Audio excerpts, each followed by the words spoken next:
동안 잘 지내셨습니까? 네. 오늘따라 더 얼굴이 밝아 보입니다. 자, 우리가 지금 예수님의 부활에 대해서 이야기하고 있는데 지난주 배운 것들 다 기억나십니까?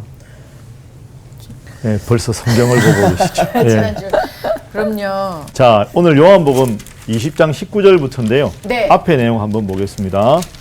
우리가 쭉 보면 18장, 19장에서 예수님께서 십자가에 달리신 사건, 이 19장까지 나오고 20장이 이제 부활 사건입니다. 그래서 이제 오늘은 부활 사건의 두 번째니까 지난주에 우리가 본 것은 20장 1절부터, 그죠? 20장 1절에 예수님께서 사흘 만에 부활하셨습니다. 네네네. 예수님 부활하셨을 때 무덤에 누가 갔습니까? 막달라 마리아. 여자들이 갔어요. 네네, 여자들. 남자들은 베드로. 안 갔지. 안 갔지. 처음에 안 나중에 갔고 가. 나중에. 베드로 이미 도망갔고. 사실은 남자들은 별로 할 말이 없습니다. 뭐 십자가에 돌아가실 때도 요한 빼고 제자들 다 도망가고 예수님 부활하신 다음에 무덤에 이른 아침에 간 것도 여인들이고 네. 남성 제자들은 여인들이 가서 큰일 났다. 예수님 무덤이 비었다. 이런 이야기를 듣고 와서 이제 예수님께서 부활하신 사건을 점점 깨닫게 되는 그런 상황이 되는 거죠. 결정적일 때 여성들의 믿음이 참 훌륭하다. 이렇게 꺾이지 않는 믿음을 보여주는 것은 여성들의 믿음이다. 이런 생각을 우리가 또 안 해볼 수 없습니다. 네. 그 이후에 예수님께서 16절 보시죠. 마리아야 하고 부르십니다. 그러니까 부활하신 후에 맨 먼저 예수님의 부활하신 모습을 본 사람이 누굽니까? 마리아. 막달라 마리아. 막달라 마리아. 그 막달라 마리아가 부활하신 예수님을 만나죠. 그 막달라 마리아가 얼마나 기뻤을까? 얼마나 감격했을까? 오늘 수업 요한복음 59강 제자들에게 보이시다. 여러분 오늘 이제 19절부터 공부하는데 생각을 해보세요. 베드로와 요한도 예수님이 빈 무덤이라는 걸 확인했고 막달라 마리아가 제자들이 모여있는 곳에 와서 예수님께서 부활하셨다. 그 부활하신 예수님을 내가 만났다라고 말합니다. 그럼 여러분이 제자라면 어떤 반응을 보이는 게 자연스럽겠습니까? 진짜냐? 진짜냐고. 근데 베드로와 요한은 이미 빈 무덤인 걸 확인했잖아요. 네네. 그럼 막달라 마리아가 예수님 부활했다고 말을 했잖아요. 네. 그럼 진짜냐라고 묻고 그걸 자꾸 확인하고 싶고 네. 맞아요. 나가서 예수님의 부활을 막 증거하고 싶어 하겠다라는 게 우리의 예측입니다.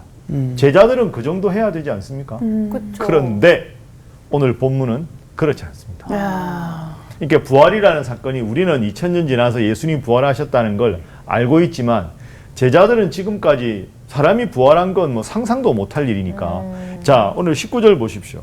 어떤 반응을 보이는지 범키시 19절 한번 읽어주십시오. 이날 곧 안식 후 첫날 저녁 때에 제자들이 유대인들을 두려워하여 모인 곳에 문들을 닫았더니 예수께서 오사 가운데 서서 이르시되 너희에게 평강이 있을지어다. 자 이날 곧 안식 후 첫날 안식 후 첫날이 예수님 부활하신 날이죠.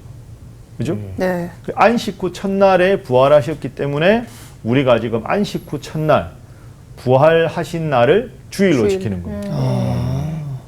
보규 씨 알고 계셨는데 우리 감탄을 하십니다.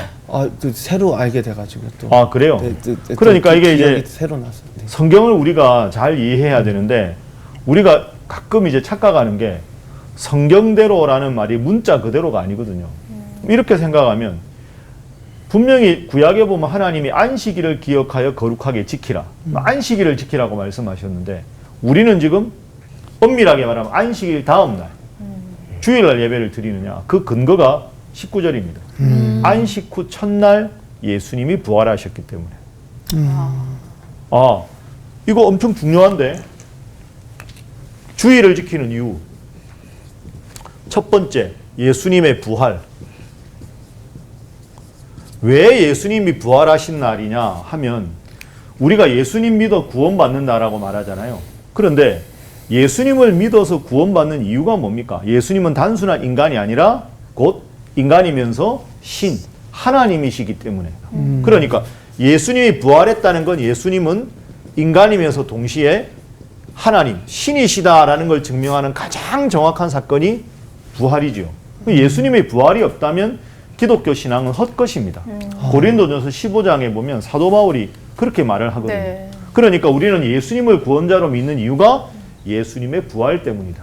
예수님의 부활이 안식 후 첫날 부활하셨기 때문에 지금 우리는 토요일이 아니라 주일날 예배를 드리는 것이다.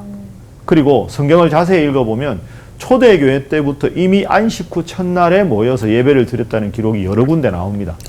그래서 우리가 구약 성경에서는 안식일을 지키라고 했는데 왜 안식일 다음날 주일날 예배를 드리느냐 하는 제일 중요한 근거는 오늘 본문의 요한복음 20장 19절이다.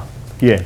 선생님, 그럼 초대교회 때부터 안식 후 첫날을 지켰으면 예. 그 사람들은 안식일도 지키고 주일도 지켰던 건가요? 아니면 유대교인들은 안식일날 네. 그냥 지켰던 거고 아, 유대교인들 중에서 예수님을 믿은 사람들 또한 이방인 중에 예수님을 구원자로 믿은 사람들 우리가 흔히 말하는 초대교회 네. 네. 그죠? 유대교인들은 지금도 구약을 하나님 말씀으로 믿지만 신약의 예수님은 선지자 중에 한 사람이지 구원자로는 믿지 않기 때문에 유대교인들은 안식일을 지키는 것이고 네, 네. 예수님이 부활하심을 믿고 예수님은 선지자가 아니라 구원자라고 믿는 초대교회부터는 안식 후 첫날 부활하신 날 예배를 드리는 거죠. 그래서 이제 주일날 예배를 드리는 것이 아주 자연스러워졌습니다. 근데 어떤 경우는 문자적으로 뭐 이렇게 말하는 경우도 가끔 있어요. 썬데이다. 이게 원래 태양신에게 절하던 날을 뭐 주일로 했다. 그래서 뭐 썬데이 지키는 게 잘못이다. 그건 논리적인 비약입니다. 그렇게 따지면 우리가 예수님 믿기 전에 추석 명절이 있었잖아요. 네, 추석 명절을 성경에서 만든 게 아니잖아요. 맞아요. 네, 네. 그럼 우리가 예수 믿는다고 추석날 감사 안 합니까? 부모님 다 찾아뵙고 다 그렇게 하잖아요. 네, 네, 네. 그러니까 그걸 성경 안에서 어떻게 재해석해내느냐가 중요한 거지. 썬데이라고 태양신에게 예배를 드리는 건 잘못이다. 그건 논리적으로 매우 잘못된 비약이다. 그걸 기독교 복음 안에서 재해석해서 우리는 하나님께 예배를 드리는 거지. 썬데이라는 명칭, 이 항목에 너무 매일 필요는 없다. 그러니까 여러분, 성경적이다 라는 단어가 문자적이다 라는 말과 같은 것은 아닙니다. 어떨 때는 문자 그대로 지켜야 될 말씀도 있고 네. 어떨 때는 문자에 담긴 의미를 해석해서 바르게 해석하는 게 필요하다. 그러니까 성서학당이 왜 필요하냐?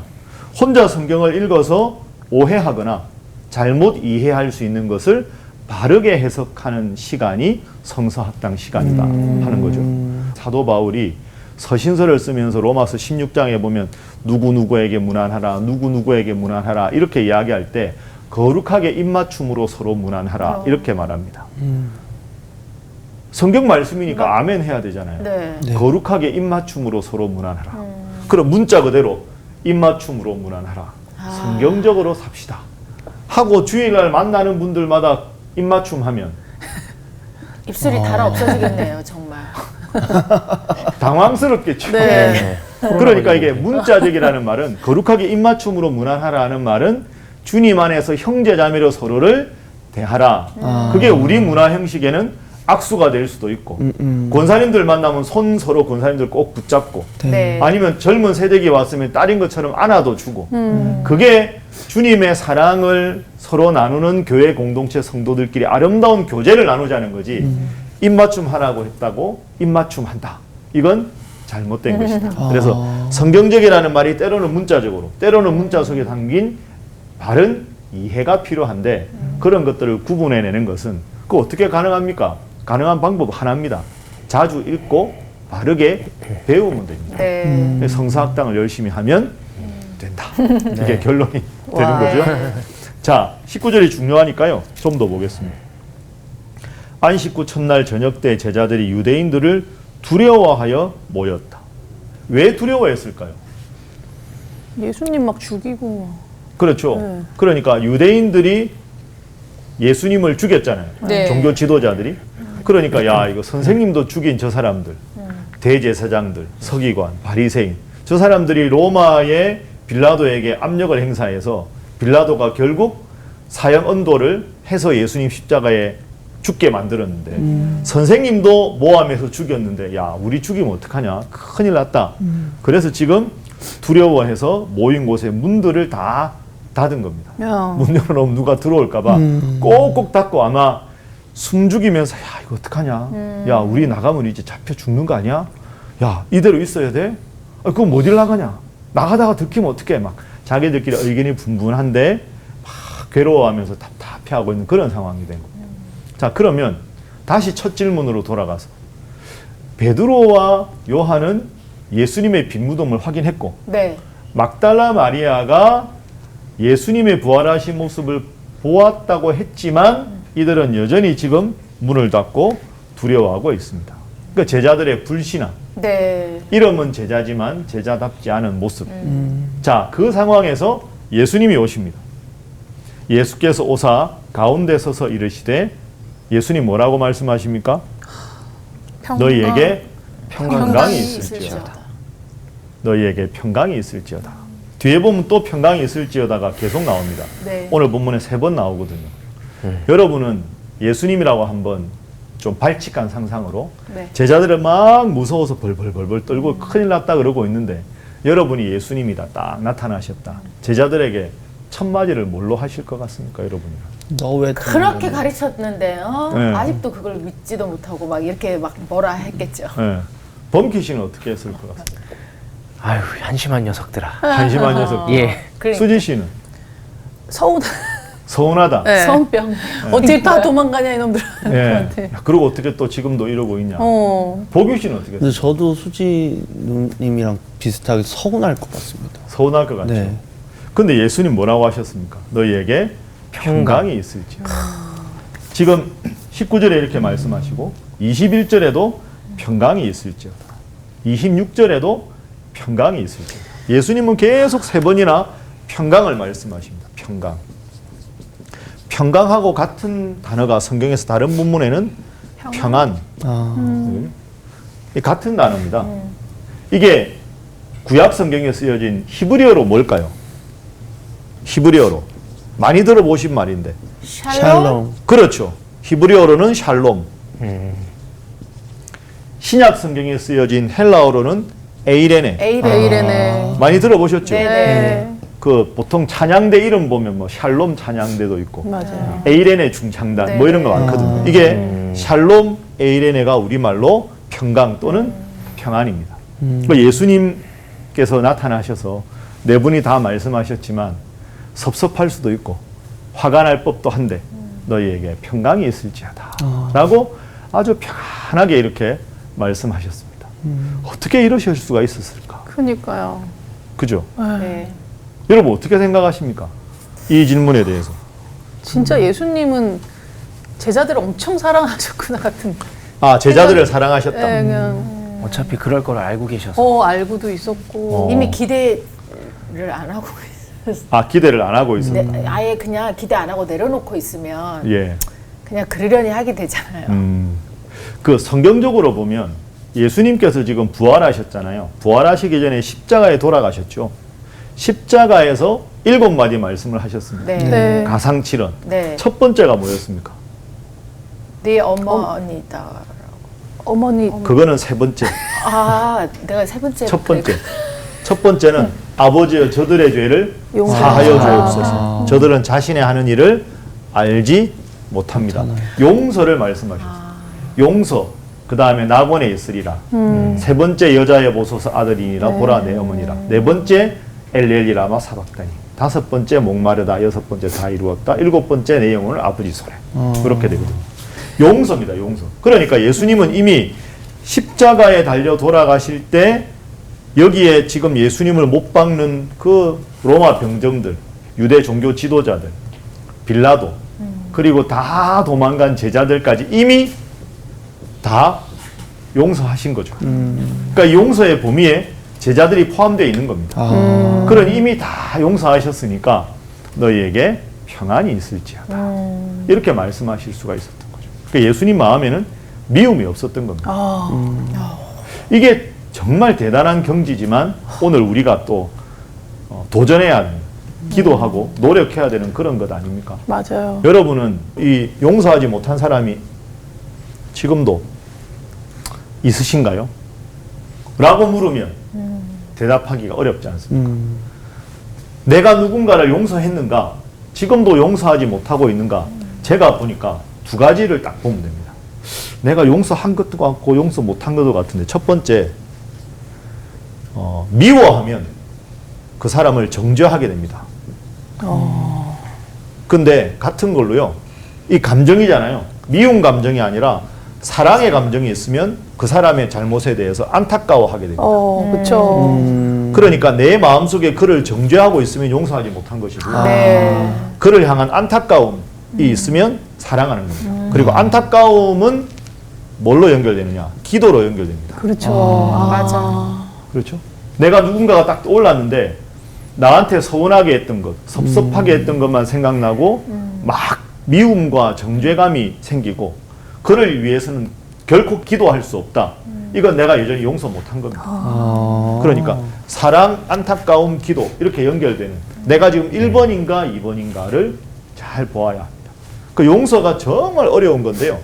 제가 최근에 용서에 대해서 묵상하다가 이런 문장을 발견했습니다. 용서는 기억을 지우는 게 아니라 용서는 기억을 다르게 해석하는 것이다. 그러니까 우리가 기억이라는 건, 용서를 왜 못하느냐? 내가 상처받은 기억이죠. 상처받은 기억, 섭섭했던 기억, 이런 것 때문에 내가 지금 용서 못하는 거거든요. 이걸 내가 이 기억을 지워야 되겠다. 안 지워집니다, 이게. 그죠? 볼 때마다 기억나고 문득문득 생각나면 못 지워지잖아요. 그쵸. 그러니까 기억을 지우는 게 아니라 기억을 다르게 해석한다. 이게 무슨 말이냐? 저 사람이 나에게 일방적으로 상처를 줬다. 그런데 가만히 생각해 보니, 저 사람 입장에서는 나한테 오해할 수도 있겠다. 그리고 저 사람이 100% 잘못했고 내가 100% 아무런 잘못이 없다고 생각했는데, 생각해 보니 저 사람이 저렇게 하는데 내가 작은 꼬투리, 실마리도 제공했다. 맞아. 나에게도 잘못이 있었다. 내가 완벽하지 않았다.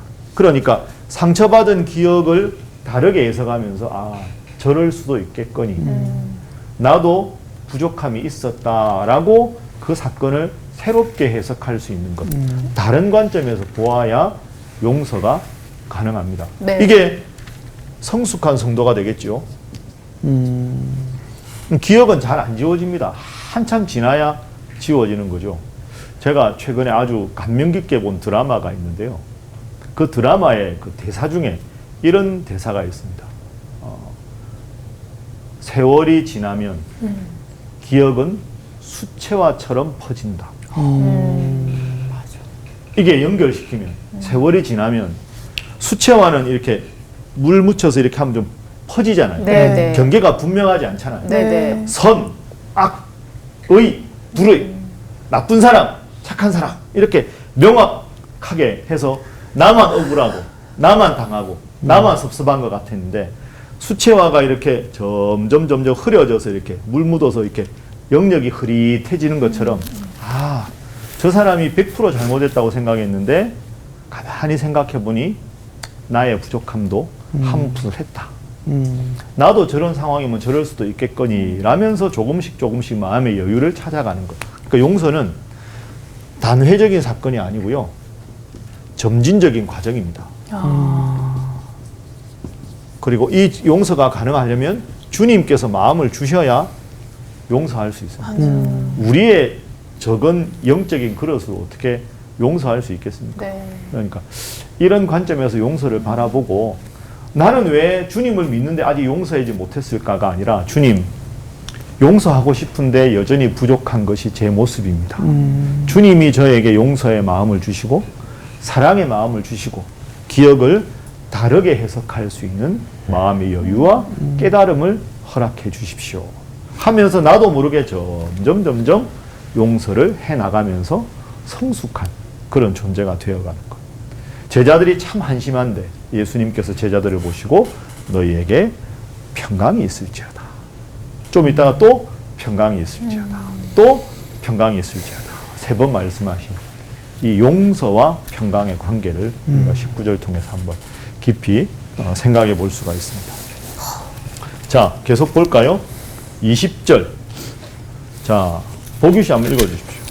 이 말씀을 하시고 손과 옆구리를 보이시니 제자들이 주를 보고 기뻐하더라. 손과 옆구리를 보고 정말로 예수님이시구나.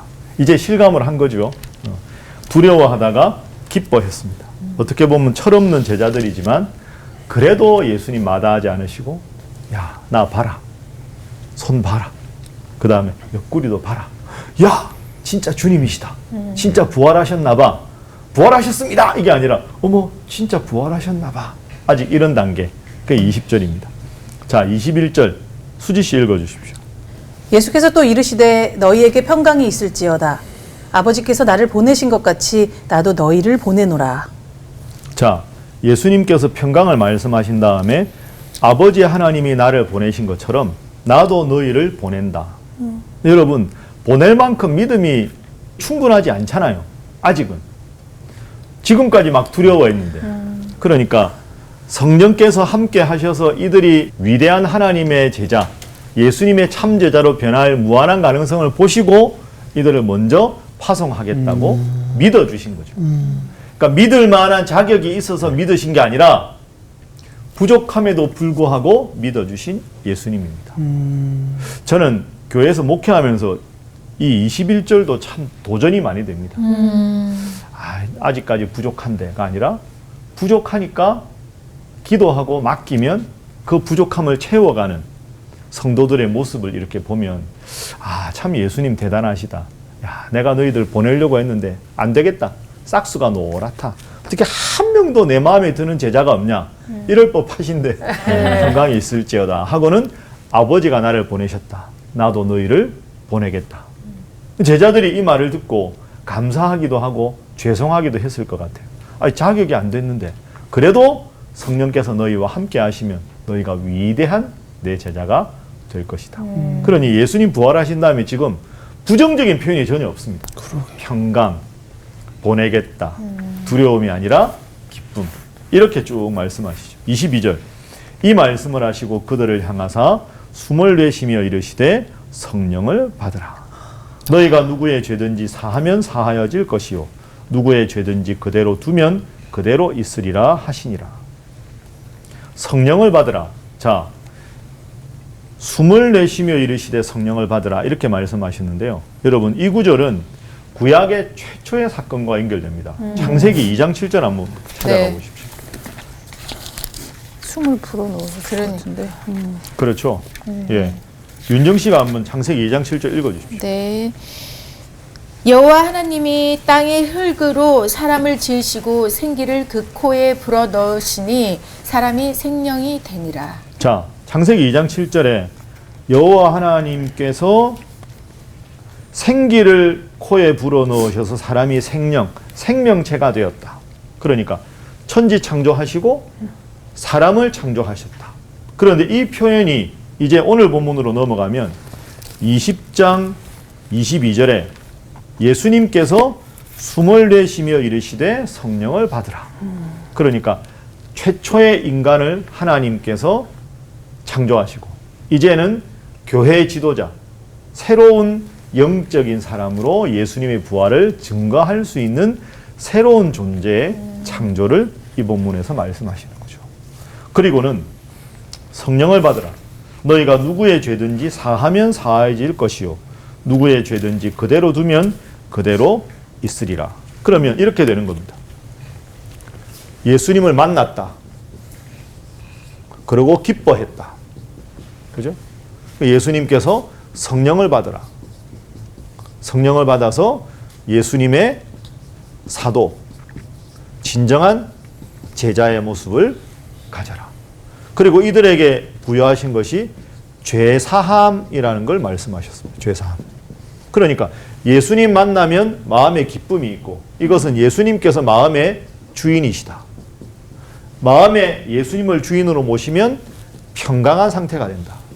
이 상태가 곧 성령께서 주시는 마음이라야 가능하고 성령께서 우리 마음에 함께 하시면 주님은 죄를 미워하시는 분이니까 죄에 짓지 않고 주님 뜻대로 살아가려고 늘 노력하게 되고 죄 때문에 괴로워하고 신음하는 사람들에게 주님의 이름으로 죄사함을 선포할 수 있다. 그래서 평강, 성령, 죄사함 요 세 가지가 이렇게 논리적으로 연결되는 것이 예수님의 말씀입니다.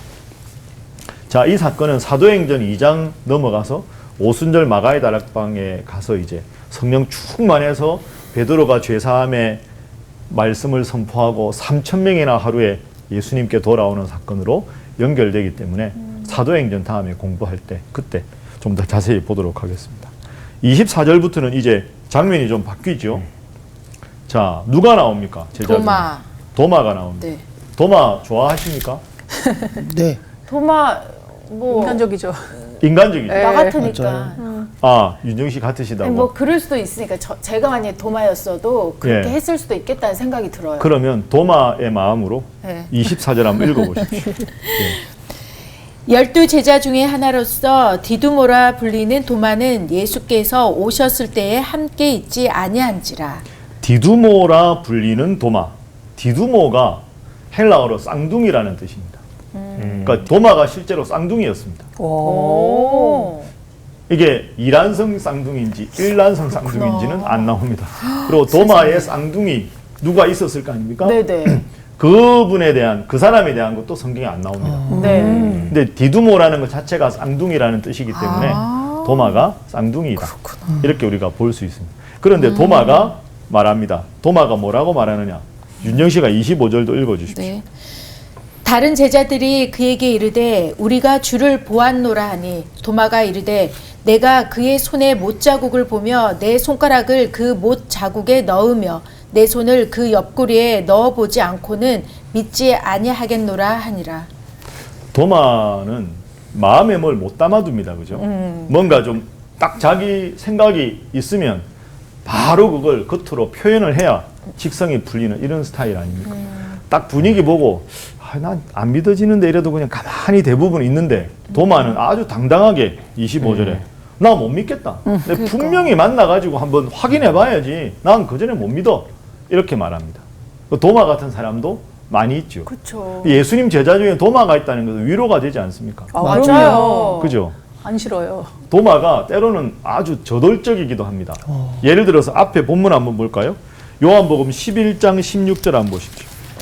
예수님께서 나사로 살리실 때 도마가 한마디 하거든요. 자, 요한복음 11장에 죽었던 나사로를 살리시려고 예수님께서 11절에 이렇게 말씀하셨어요. 이 말씀을 하신 후에 또 이르시되 우리 친구 나사로가 잠들었도다. 그러나 내가 깨우러 가노라. 자, 갑니다. 그런데 당시 유대 지도자들이 예수님을 어떻게 하면 좀 위험한 계략에 빠뜨릴까를 아주 심각하게 고민하고 있는 상황인데 이 나사로가 죽었던 베다니가 예루살렘에 가까운 곳인데 가면 안 되는데 지금 가잖아요. 제자들은 나사로에게 가는 게 기쁘기도 하지만 아이고 이거 큰일 났다. 대적자들이 득실득실하는데 또 가셔? 이렇게 걱정하고 있는 상황에서 16절 보십시오. 디두모라고도 하는 도마가 다른 제자들에게 말하되 우리도 주와 함께 죽으러 가자 하니라. 야, 대적자들 만나면 뭐 한판 하는 거지. 죽으면 죽는 거지 뭐. 야, 선생님 가는데 같이 가야지. 야. 가자. 이런 분위기. 그러니까 우리는 멋있다. 도마 하면 오늘 본문만 생각하는데 앞에 본문도 생각하면 말씀드린 대로 이렇게 마음에 뭔가 자기 생각이 있으면 담아두지 못하는 성격. 화끈하게 말하고 어떤 면에서 좀 베드로하고도 약간 비슷해요. 그러네요. 네. 진짜. 속을 겉으로 표현해야만 직성이 풀리는 그런 스타일인데 오늘 본문의 25절 나 못 믿겠다. 확실하게 내가 믿을 수 있는 증거를 봐야 믿지. 이렇게 말을 합니다. 자, 예수님이 나타나셨습니다. 26절, 27절 범키 씨 한번 읽어주십시오. 여드레를 지나서 제자들이 다시 집 안에 있을 때에 도마도 함께 있고 문들이 닫혔는데 예수께서 오사 가운데 서서 이르시되 너희에게 평강이 있을지어다 하시고 도마에게 이르시되 내 손가락을 이리 내밀어 내 손을 보고 내 손을 내밀어 내 옆구리에 넣어보라. 그리하여 믿음 없는 자가 되지 말고 믿는 자가 되라. 자, 예수님이 나타나셨습니다. 자, 26절에는 그전에는 도마가 없을 때였고 26절에는 도마가 함께 있을 때 문들이 닫혀 있었다. 예수님께서 오셔서 가운데 서서 이르시되 너희에게 평강이 있을지어다. 자, 여러분이 예수님이라면 다시 이렇게 말씀하셨겠습니까? 너희에게 평강이 있을지어다. 성질 급한 사람이라면, 우리가 예수님이 아니라면, 도마 어디 갔냐? 너 이리 와봐. 이리 와봐. 야, 너 진짜 제자. 도마 어디 아유, 갔냐? 한심하다, 한심해. 답답하다, 답답해. 너 옛날에 뭐 나사로 살릴 때 죽으러 가자며. 너만, 아유, 진짜. 이런 마음 들 텐데. 네, 예수님은 네. 한마디 안 하십니다. 너희에게 평강이 있을지어다. 도마에게 이르시되 내 손가락 이리 내밀어 내 손을 보아라. 내 손을 내밀어서 내 옆구리에 넣어 보아라. 믿음 없는 자가 되지 말고 믿는 자가 되라. 이렇게 말씀을 하셨습니다. 여러분, 도마가 이걸 확인하고 어떤 마음이 들었을까요? 도마 입장에 부끄러워요. 부끄럽다. 네. 또 죄송하고 죄송하고, 그죠? 부끄럽고 죄송하고, 감사하고 감동적일 것 같은데. 그죠? 네, 와 진짜야 이러면서. 감동. 네. 감동도 맞습니다. 부끄럽기도 하고 죄송하기도 한데 감동을 해서 고백을 합니다. 도마가. 무슨 고백을 할까요? 그 다음 구절에 나옵니다. 28절. 자, 28절 윤정 씨가 한번 읽어보십시오. 도마가 대답하여 이르되 나의 주님이시요 나의 하나님이시니이다. 자, 나의 주님이시요 나의 하나님이시니이다. 이게 도마의 고백이거든요. 진짜. 근데 이 고백이 대단한 고백입니다. 네. 여러분, 예수님에 대해서 하나님이라고 고백한 사람은 도마밖에 없습니다. 이 마태복음 16장 16절에 시몬 베드로의 고백이 우리가 유명한데, 네네. 주는 그리스도시요 살아계신 하나님의 아들. 아들이십니다. 라고 고백한 거죠. 하나님의 아들. 그럼 여기서는 하나님이십니다라고 고백합니다. 엄청 감격했네요. 이야. 그렇죠. 엄청 감격했고 이 고백이 대단한 고백입니다. 이야. 우리가 예수님이라고 하면 참 하나님이면서 참 인간이다. 이게 예수님에 관한 가장 완벽한 고백 아닙니까? 네. 그런데 참 하나님이다라는 것에 가장 중요한 고백이 도마의 고백입니다. 우리가 나의 주님이라는 표현은 많이 나오는데 나의 하나님이십니다라는 것이 도마의 고백이다. 완전 진도를 그냥 그 한 번에 빡 나간 진리를 그렇죠. 깨달아 버렸네. 그런 거죠. 그러니까 의심하던 제자가 예수님을 직접 만나서 정말로 어떻게 보면 표현이 그런데 100점짜리 완벽한 대답. 네. 나의 하나님이십니다라는 고백을 도마가 하는 거죠. 그러니까 예수님께서 이 고백을 기쁘게 받으시고 한 말씀을 조언해 주십니다. 예수께서 이르시되 너는 나를 본고로 믿느냐 보지 못하고 믿는 자들은 복되도다 하시니라. 이게 우리말이 이렇게 되어 있는데 원문으로 보면 이렇게 되어 있습니다. 너는 나를 본고로 믿느냐 보지 않고 믿는 자들. 그러니까 보지 못하다 하는 말과 보지 않는다 하는 말은 다르잖아요. 네. 우리는 지금 예수님을 안 보고 믿는 거 아닙니까? 네. 보고 싶은데 못 본 게 아니라 우리는 지금 예수님께서 부활 승천하신 다음에 우리는 볼 수 없는 상태니까 보지 않고 믿는 자들은 복되다. 근데 이 본문이 왜 중요하냐 하면 여러분 요한복음의 배경을 생각해 보세요. 예수님이 돌아가신 것이 AD 한 30년쯤 되고 이 요한복음이 기록된 것이 AD 90년대 중반에서 100년 사이니까 최소한 60년 이상 됐잖아요. 그러면 예수님을 믿는 사람들은 지금 예수님을 직접 뵙지 못한 사람들이 거의 대부분일 거 아닙니까? 요한복음이 쓰여질 당시에. 네네. 그러면 이 사람들은 어떤 생각을 했고, 내가 한 7, 80년 전에 태어났으면, 예수님 만났을 텐데, 예수님 기적도 봤을 텐데, 이렇게 생각하는 사람들이 많이 있었을 거 아닙니까? 그 당시에는. 내가 예수님 만나 뵀었으면 얼마나 좋았을까. 우리 아빠는 그때 한번 뵀다는데, 벳세다 들녘에서 보리떡 5개 먹을 때. 뭐 이런 사람도 있었을 텐데, 그런데 예수님께서 이 말씀을 통해서 나를 보지 않고도 믿는 자들은 복되다. 너희들은 다 복된 자들이다. 이렇게 지금 어떻게 보면 초대교회 요한복음이 기록될 당시에 믿음 있는 사람들을 격려하시는 네. 말씀으로도 볼 수가 있는 거죠. 자, 이어서 30절, 31절. 이건 제가 요한복음 첫 시간에 여러분들에게 말씀드렸습니다. 성경의 기록 목적이다. 요한복음의 기록 목적이다. 매우 중요한 구절입니다. 자, 보규 씨가 30절, 31절 한번 읽어주십시오. 예수께서 제자들 앞에서 이 책에 기록되지 아니한 다른 표적도 많이 행하셨으나 오직 이것을 기록함은 너희로 예수께서 하나님의 아들 그리스도이심을 믿게 하려 함이요 표적도 너희로 믿고 그 이름을 힘입어 생명을 얻게 하려 함이니라. 자, 30절에 예수님께서 제자들 앞에서 행한 표적이 너무너무 많다. 그죠?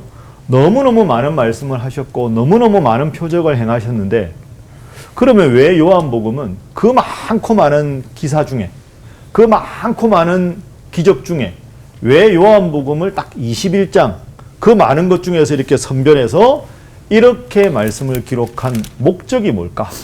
그게 이제 30절. 네. 다른 표적도 많이 행하셨으나 요한복음의 이 내용을 내가 선별해서 기록한 이유는 너희로 하여금 예수께서 하나님의 아들 그리스도이심을 믿게 하려 함이요 또 너희로 믿고 그 이름을 힘입어 생명을 얻게 하려 함이니라. 자, 복습 한번 해보겠습니다. 사복음서가 뭡니까? 마태복음, 마가복음, 누가복음, 그리고 요한복음. 이렇게 보면 마태, 마가, 누가복음은 예수님은 어떤 일을 행하셨는가. 그러니까 객관적인 보도. 예수님이 어떤 말씀을 하셨고 예수님은 어디서 어떤 기적을 행하셨는가. 이걸 객관적으로 예수님께서 하셨던 사역을 보여주는 것이 마태, 마가, 누가복음의 특징입니다. 요한복음은 이 세 복음서가 다 쓰여진 다음에 맨 마지막에 썼기 때문에 이미 예수님에 관한 객관적인 보도가 있는 상태에서 그 많고 많은 사건 중에서 이 예수님은 단순한 인간이 아니라 그리스도시다. 다른 말로 하면 구원자시다.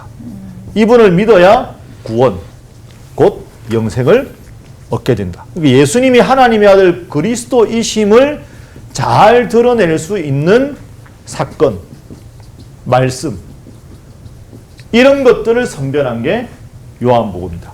그러니까 요한복음을 쓴 요한 입장에서는 예수님의 그 많고 많은 기사와 말씀과 기적 중에 이야, 정말 이분을 믿어야 되겠다. 이분을 믿어야 구원받을 수 있겠다. 이분은 정말로 하나님의 아들이시다. 이런 고백을 말씀을 읽는 내내 할 수 있는 그 목표를 가지고 내가 요한복음을 기록한 것이다.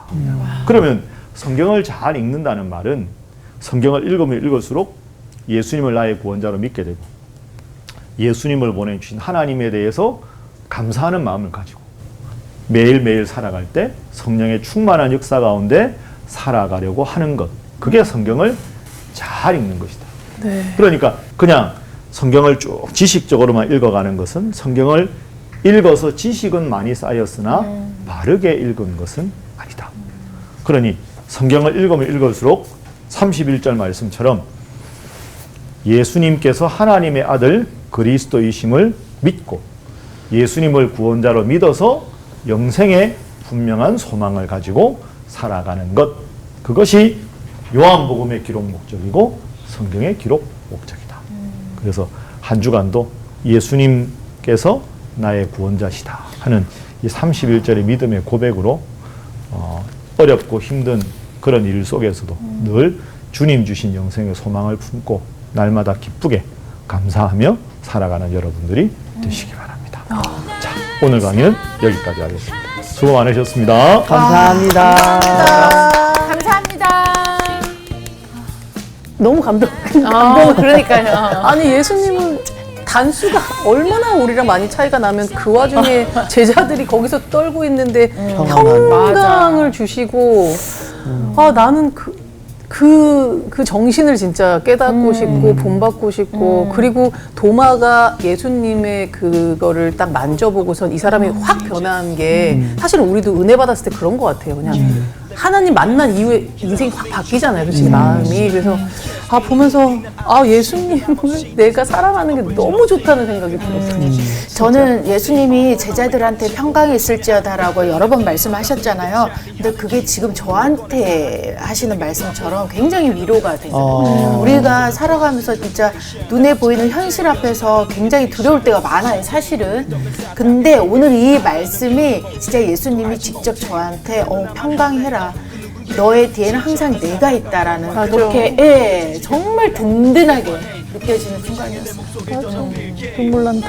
네. 저는 도마가 항상 의심 많은 도마 그런 것만 많이 부각돼서 알았는데 도마가 예수님이 하나님이시라고 고백했다는 건 이번에 처음에 알게 됐어요. 이제는 다르게 부르자 도마. 맞아. 그러니까 믿음직한 멋쟁이 도마. 멋쟁이 도마. 맞아요. 우리가 또 그렇게 도마처럼 고백하는 그런 한 주간을 또 살았으면 좋겠습니다. 네.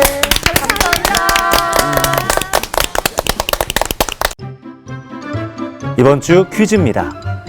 바울과 바나바는 누구를 데리고 가는 문제로 심히 다투어 갈라섰나요? 1번 마가라 하는 요한, 2번 바사바라 하는 유다, 3번 유스도라 하는 요셉. 정답을 아시는 분은 CBS 성서학당 홈페이지나 카카오톡 채널을 이용하시면 됩니다. 선정되신 분들에게는 대한성서공회에서 발행한 성경 통독을 위한 최고의 자습서 성경 2.0, 성서학당 선생님들의 저서 중 하나를 드립니다.